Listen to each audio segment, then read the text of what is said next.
You're reading this on a machine that runs on heat, pressure, and motion. Rome had the exact same idea, not a similar idea, the exact same idea, a working steam engine, built by a Roman engineer, running in front of actual audiences. That was almost 2,000 years before anyone in Britain lit a single coal furnace and called it the Industrial Revolution. And then Rome just stopped. No factories, no machines, no revolution. A few centuries later, the empire collapsed. So here's the question nobody asks. What if it hadn't stopped? What if ancient humans had pushed that one invention just a little further? This is the real history behind that steam engine, and the alternate history of what might have happened if Rome had used it. Around the year 50 AD, a Greek engineer working in Roman Egypt named Hero of Alexandria built something strange, a hollow copper sphere mounted on a pivot, sitting above a pot of boiling water. Steam rose through two pipes into the sphere. Two bent nozzles let that steam escape, and the sphere spun. Fast, it was a real working steam engine. Historians call it the aeolipile. Hero called it something else, a toy, a curiosity to impress a crowd, built to open temple doors as if by magic. Nobody in Rome asked the obvious next question: what if we made it bigger? Because here's the part that should stop you. Rome wasn't short on the other ingredients either.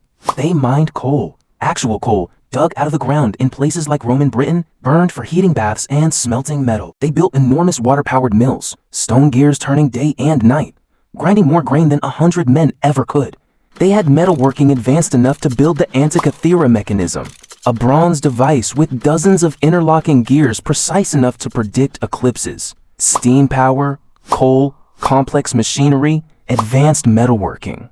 Every single ingredient for an industrial revolution was sitting in the Roman world at the exact same time. They just never put them together. So why not? Historians who study this exact question keep landing on the same answer, and it's not a happy one. Rome ran on slaves, millions of them. An economy built entirely on human labor that cost nothing but food and control. If you already have a workforce that doesn't need paying, why would you spend a fortune building a machine to replace it? There was no financial reason to automate. None. The incentive that eventually pushed Britain towards steam power. Expensive labor, a shortage of hands, a need to do more with less, simply didn't exist in Rome. But there's a second piece missing too. A purely mechanical one. To turn spinning steam power into something useful. To power a wheel, a loom, a hammer. You need a way to convert circular motion into a straight driving force. Engineers today call it a Straken connecting rod mechanism. It's a simple piece of metal, and Rome never fully developed it. Without it, a spinning ball of steam is just a spinning ball of steam. Impressive. Useless. Put those two gaps together. No economic reason to automate and no mechanism to convert the motion even if they wanted to. And you get exactly what history gave us.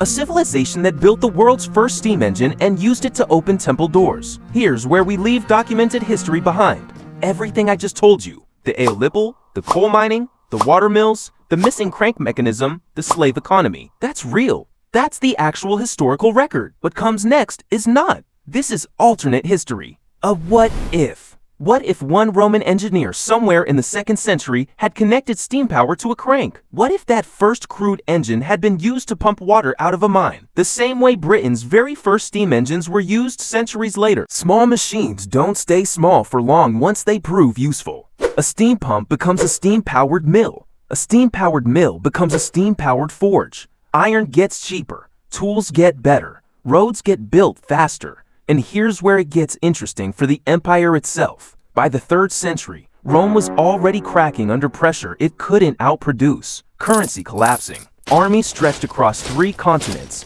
moving at the speed of a marching soldier. Grain shortages that could starve a city before help ever arrived. And industrializing Rome doesn't have those same limits. Steam-powered mills could feed more people with less farmland. Steam-powered forges could arm legions faster than any blacksmith. And steam-powered ships, even primitive ones, could move soldiers and grain across the Mediterranean in a fraction of the time. None of this guarantees Rome survives.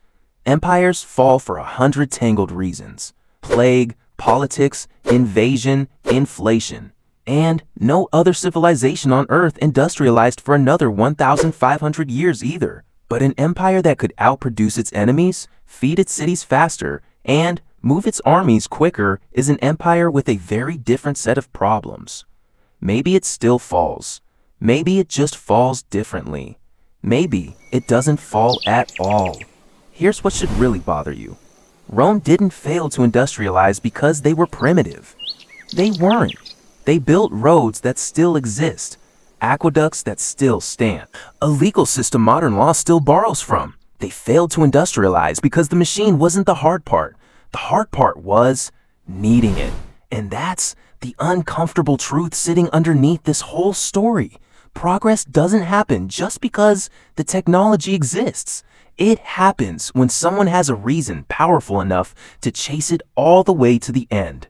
Rome had the spark. They had the fuel. They had the metal and the mines. What they didn't have was a reason to ask the next question. You're living in the world Britain built by asking it. Somewhere in a workshop in Roman Egypt, 2,000 years earlier, that same question was sitting right there, spinning quietly on a bronze sphere. Nobody ever picked it up. So, the next time you flip a switch, or start a car, or board a plane, remember this. The idea existed in the ancient world. The metal existed. The fire existed. The only thing missing was someone willing to ask, what if we made it bigger? If this changed how you think about ancient Rome, hit like. Subscribe if you want more stories like this, real history, and the alternate histories hiding right beside it. And drop a comment. Do you think Rome would have survived if they'd made that leap? Or was the fall coming no matter what?